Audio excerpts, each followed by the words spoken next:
Welcome to the deep dive. We take interesting sources and pull out the key knowledge for you. Exactly. The goal is to get you the core insights fast so you understand complex stuff without, getting bogged down. So today we're diving into something really fascinating.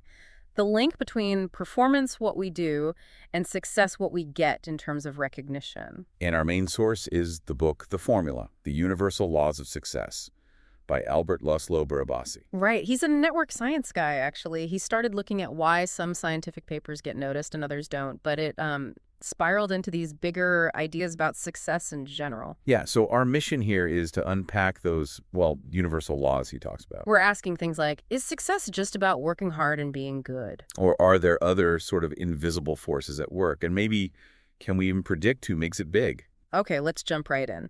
A really fundamental point Barabasi makes is splitting performance from success. Performance is your bit, your actions, your skills, things you control. Like how fast a cyclist can ride, or how well a lawyer knows the law, or the code a programmer writes. That's performance. Got it.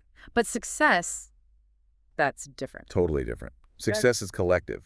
It's how the community reacts to what you do. So you could write an amazing song, but it's only a success if people listen to it, buy it, talk about it. Exactly. Yeah. It depends on others. Okay, that brings us neatly to his first law of success. Which is? Performance drives success, but, and this is the key part, when performance can't be easily measured, networks drive success. Okay. Makes sense. So like in tennis. Yeah, tennis is a good example. You can measure serves, speed, accuracy. Your performance is pretty clear. And that performance directly links to winning matches, getting ranked higher success. But what about, say, the art world? Right. That's where it gets murky. Barabasi uses the example of Marcel Duchamp's fountain. The urinal. The urinal, yeah. Its success wasn't about the craftsmanship, obviously. Yeah. It was about the context. The fact it was placed in a gallery, debated by critics, accepted by the network, that gave it value. So the network, the galleries, the museums, the critics, they sort of decide what's successful. In a way, yes, especially when quality is subjective. It's this symbiotic thing. The artist gains prestige from the gallery gains prestige from showing talked about artists. It's all based on mutual belief within that network. Precisely. So in fields like that, understanding and navigating those networks becomes really crucial for success, maybe even more than just honing your craft sometimes. Okay, but what about fields where performance is measurable, like sports or science? Barabasi introduces another idea here, bounded performance. Bounded performance, Meaning that, especially at the very top levels, the actual differences in performance between the best people are often tiny, almost impossible to measure. Okay, I see. Like Olympic sprinters, the difference is hundredths of a second. Exactly. And he points out that improvements often follow a predictable curve. A researcher, Filippo Radici, apparently used this to predict Olympic records for 2012 pretty accurately. Wow. So if everyone at the top is almost equally good, how is success decided then? Well, that's where it gets interesting. Tiny, sometimes random factors can make the difference. Like what? He talks about music competitions. Research on the big Queen Elizabeth competition found some surprising things. Oh, yeah. Performers who played later in the finals tended to do better. Even the order within a single night seemed to matter. Seriously. Just playing later helped. Apparently. And there was even a gender bias noted. Male performers often got ranked higher than female performers, even when judges rated their technical skills similarly. That doesn't sound very objective. It really makes you question how fair these competitions are when the performance levels are so close. And there was that other study too, right? About watching musicians without sound. Oh, Chianonce's work, yes. She found that people, novices and experts alike, were actually better at predicting competition winners when they watched silent videos compared to when they could hear the music. Get out. So how they looked, their stage presence, was more telling than the sound. It suggests that, yeah. When everyone's playing at an incredibly high musical level, maybe those visual cues, the confidence, the presentation, that becomes the differentiator. It's like our brains latch on to other signals when the main signal, the music, is too difficult to distinguish between the top players. Sort of. And Barabasi connects this to things like job interviews, too. How so? He suggests the timing of your interview slot might matter more than you think. Interviewing later in the process, when the decision makers have seen more candidates and are maybe closer to deciding, that could give you an edge. Just because they have more context by the time they see you? Something like that. The point is, when performance is bounded, these other, sometimes arbitrary factors start to play a really big role in who gets chosen, who succeeds. Okay, so success isn't always just about being the absolute best performer, especially at elite levels. Networks and these other factors creep in, Right. And that ties into the second law he proposes. which is, Performance drives success, and previous success drives future success. It's got two parts. okay, the second part sounds familiar, like success breeds success. Exactly. Barabasi talks a lot about preferential attachment, a concept he actually helped develop in network science back in '99. Preferential attachment. It basically means things that are already popular or successful tend to attract more attention, more resources, more success. The rich get richer, the famous get more famous. So it creates a snowball effect. Yeah, he gives a great example from a Kickstarter experiment run by Arnout van der Rijt. What do they do? They gave some randomly chosen projects a small initial donation, just a little boost. Those projects were significantly more likely to attract more funding from other people later on. That first little bit of perceived success acted like a signal. Interesting. Like that initial donation made them look like a safer bet or more legitimate. Could be. It just gave them momentum. Think about viral hits, too, like the Exploding Kittens Kickstarter campaign. Oh yeah, that was huge. Its success wasn't just about the game itself, though I'm sure it was fun. It was about catching fire early and that momentum building and building. Success became almost unbounded. So early wins really matter. They And I- compound. He connects it to the Matthew effect, from the Bible verse to those who have, more will be given. You see it in literacy, where early readers get better faster, or in science, where highly cited papers get cited even more. It's a positive feedback loop.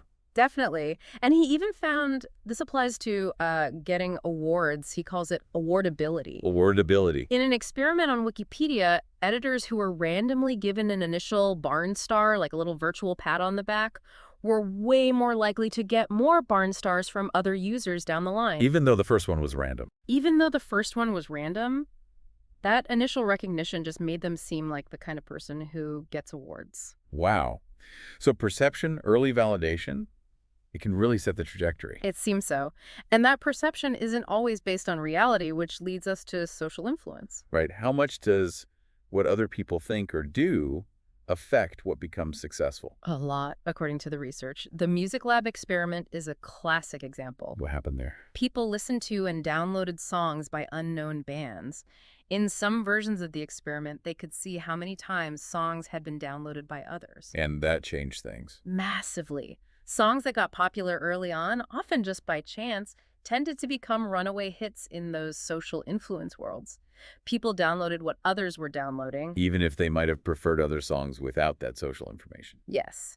And crucially, the outcomes were much more unpredictable when social influence was strong.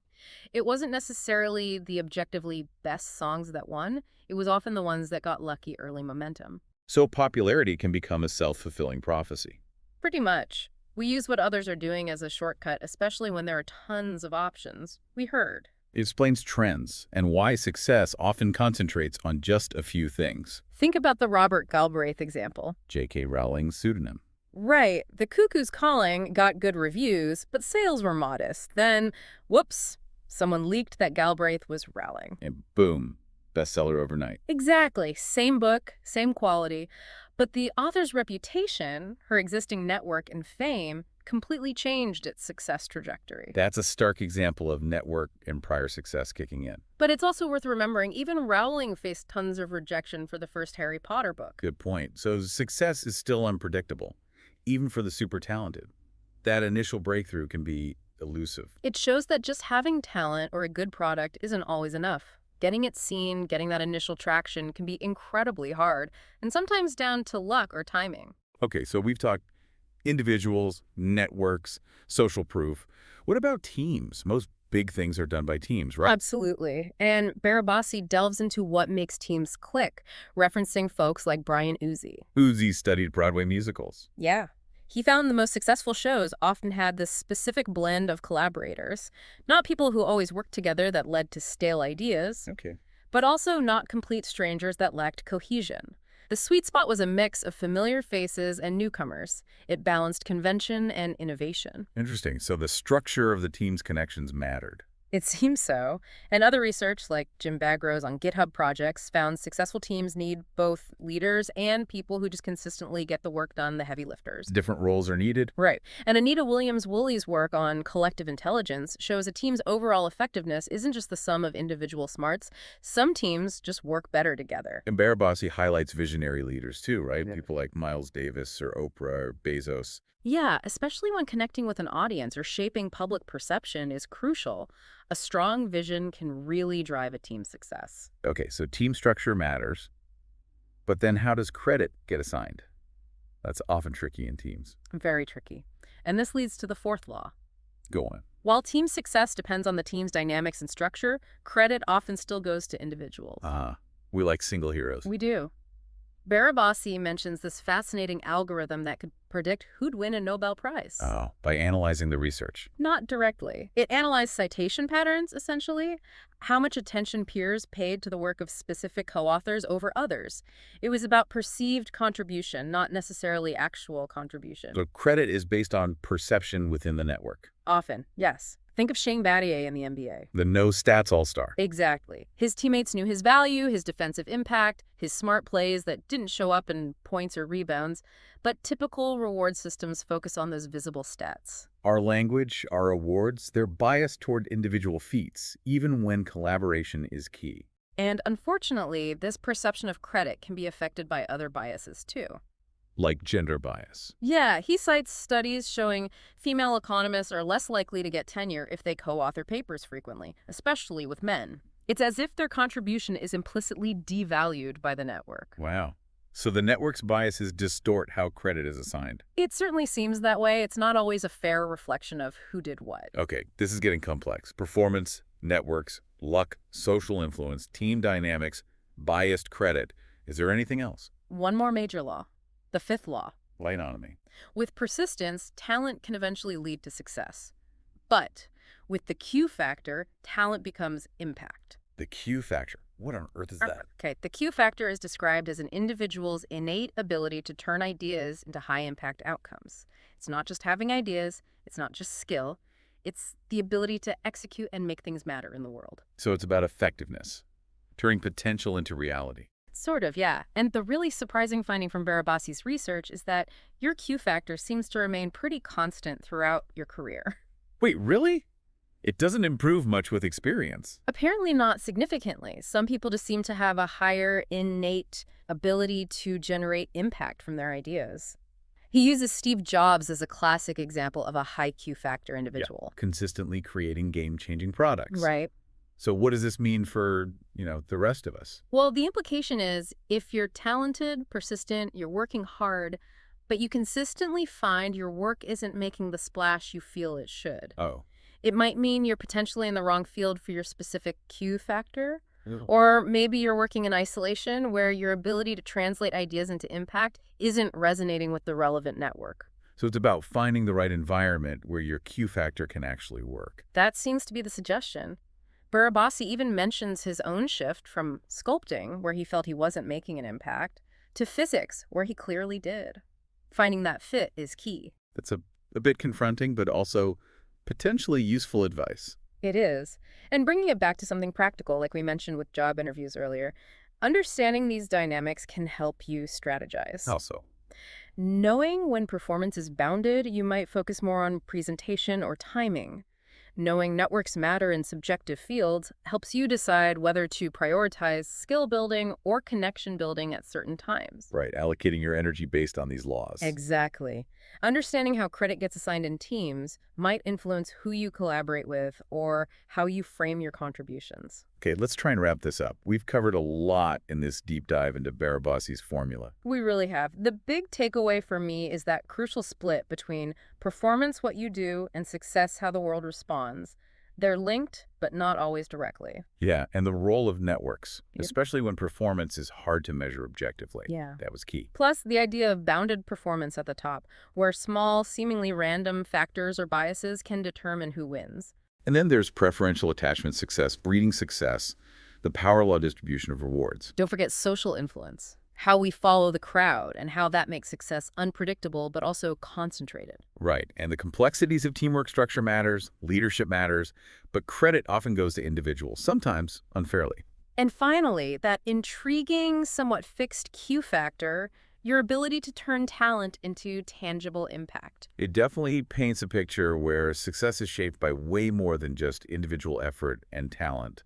These invisible forces are constantly at play. It's kind of revelatory, actually, seeing these patterns laid out. So the final thought we want to leave you with is this. Mm-hmm. Now that you're aware of these potential laws, these hidden dynamics, how does that change how you view your own work, your own field? Yeah, how might you interpret the success you see around you differently? What invisible forces, networks, biases, timing, maybe even Q factors could be shaping outcomes? It definitely challenges that simple story of pure meritocracy, doesn't it? Yeah. That idea that hard work alone guarantees success. Something to really chew on.